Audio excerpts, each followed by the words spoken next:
بسم اللہ الرحمن الرحیم۔ ہارٹس چینل کے تمام سامعین کو ایک مرتبہ پھر سے خوش آمدید۔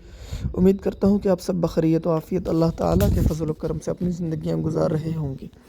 آج ہم بات کریں گے حضرت موسیٰ علیہ السلام کی مدین ہجرت اور حضرت شعیب علیہ السلام سے ملاقات۔ فرعون کے حواریوں کو حضرت موسیٰ علیہ السلام کے ہاتھوں قبطی کے قتل کا علم ہوا تو انہوں نے آپ علیہ السلام کے قتل کا فیصلہ کر لیا۔ تاہم وہاں موجود آپ کے ایک ہمدرد نے آ کر آپ کو اس کی اطلاع کر دی۔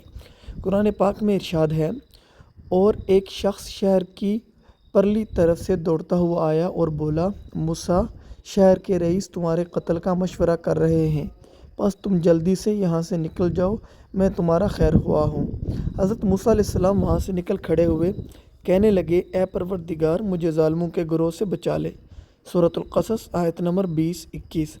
کہتے ہیں کہ حضرت موسیٰ علیہ السلام کو کوئی علم نہ تھا کہ کہاں جانا ہے، کیونکہ مصر چھوڑنے کا یہ حادثہ بالکل اچانک پیش آیا تھا۔ چنانچہ اللہ تعالیٰ نے ایک فرشتے کو گھوڑے پر بھیجا جس نے راستے کی نشاندہی کی۔ ابن کثیر میں یہ بات لکھی ہے۔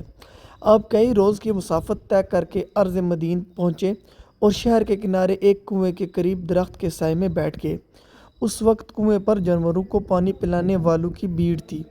آپ نے دیکھا کہ درخت کے پاس دو لڑکیاں بہت دیر سے اپنے جانور لیے کھڑی ہیں اور ان کی باری نہیں آتی۔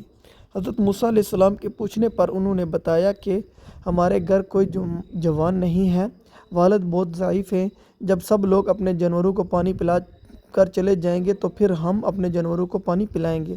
حضرت موسیٰ علیہ السلام یہ سن کر کھڑے ہو گئے۔ آپ جوان بھی تھے اور طاقتور بھی۔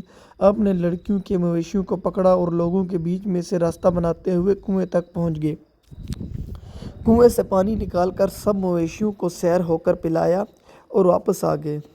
لڑکیوں نے آپ کا شکریہ ادا کیا اور گھر کی طرف چلی گئیں۔ مفسرین نے لکھا ہے کہ وہ حضرت شعیب علیہ السلام کی صاحبزادیاں تھیں۔ جب وہ وقت سے پہلے گھر پہنچ گئی تو حضرت شعیب علیہ السلام کو تعجب ہوا اور جلد آنے کی وجہ دریافت کی، جس پر لڑکیوں نے پورا واقعہ بتا دیا۔ حضرت شعیب علیہ السلام خوش ہوئے اور فرمایا، جاؤ اور اللہ کے اس نیک اجنبی بندے کو میرے پاس لے آؤ۔ حضرت شعیب علیہ السلام کے گھر قیام۔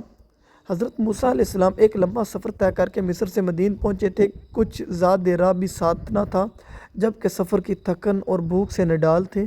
قرآن پاک میں ارشاد ہے، تھوڑی دیر میں ان میں سے ایک عورت شرم و حیا سے چلتی ہوئی ان کی طرف آئی اور کہنے لگی، تمہیں میرے والد بلاتے ہیں کہ تم نے جو ہمارے جانوروں کو پانی پلایا تھا اس کی اجرت دیں۔ جب وہ یعنی کہ حضرت شعیب علیہ السلام کے پاس آئے اور ان سے اپنا سارا حال بیان کیا تو انہوں نے کہا، اب کچھ خوف نہ کرو، تم نے ظالم قوم سے نجات پا لی ہے۔ ایک لڑکی بولی، ابا جان، ان کو نوکر رکھ لیجئے، کیونکہ بہتر نوکر جو آپ رکھیں وہ ہے جو توانا اور امانتدار ہو۔ انہوں نے موسیٰ علیہ السلام سے کہا، میں چاہتا ہوں کہ اپنی دونوں بیٹیوں میں سے ایک کو تم سے بیاہ دوں، اس شرط پر کہ تم 8 برس تک میری خدمت کرو، اور اگر 10 برس پورے کر دو تو وہ تمہاری طرف سے احسان ہے، اور میں تم پر تکلیف ڈالنا نہیں چاہتا، تم مجھے انشاءاللہ نیک لوگوں میں پاؤ گے۔ سورۃ القصص آیت نمبر 25 اور 27۔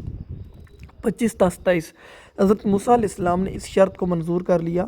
قصہ مختصر، آپ علیہ السلام کا حضرت شعیب علیہ السلام کی ایک صاحبزادی سے نکاح ہو گیا۔ جب 10 سال مکمل ہو گئے تو آپ نے اپنی والدہ اور بہن بھائیوں سے ملنے کے لیے مصر جانے کا قصد فرمایا۔ حضرت شعیب علیہ السلام سے رخصت چاہی۔ حضرت شعیب علیہ السلام نے اپنی صاحبزادی کے ساتھ کچھ مال مویشی اور زاد راہ دے کر رخصت کیا۔ راستے میں ملک شام کے بادشاہوں سے خطرہ تھا، اس لیے عام رستہ چھوڑ کر غیر معروف رستہ اختیار کیا۔ سردی کا موسم تھا اور اہلیہ کے ہاں ولادت قریب تھی۔ پھر یہ کہ راستے سے بھٹک کر طور پہاڑ کی مغربی اور داہنی سمت جا نکلے۔ اندھیری رات تھی اور برفانی سردی، اس حال میں اہلیہ کو درد ذہ شروع ہو گیا۔ حضرت موسیٰ علیہ السلام نے سردی سے بچاؤ کے لیے پتھر سے آگ جلانا چاہی، لیکن پتھروں کے رگڑنے سے آگ روشن نہ ہو سکی۔ پریشانی کے عالم میں ادھر ادھر نظریں دوڑائی تو دور کوہ طور پر آگ نظر آئی۔ اہلیہ سے فرمایا کہ میں نے وہاں آگ دیکھی ہے، وہاں جا کر تمہارے لیے آگ بھی لاتا ہوں، اور ممکن ہے کہ کوئی بندہ بشر بھی مل جائے جو راستہ بتا دے۔ آگے انشاءاللہ مزید جاری ہے۔ تو ویڈیو کا اختتام یہیں پہ کیا جا رہا ہے، انشاءاللہ اگلی ویڈیو میں مزید اس کے بارے میں بات کی جائے گی۔ اسی کے ساتھ آپ سے اجازت چاہتا ہوں، اپنی دعا میں لازمی یاد رکھیں۔ اللہ حافظ۔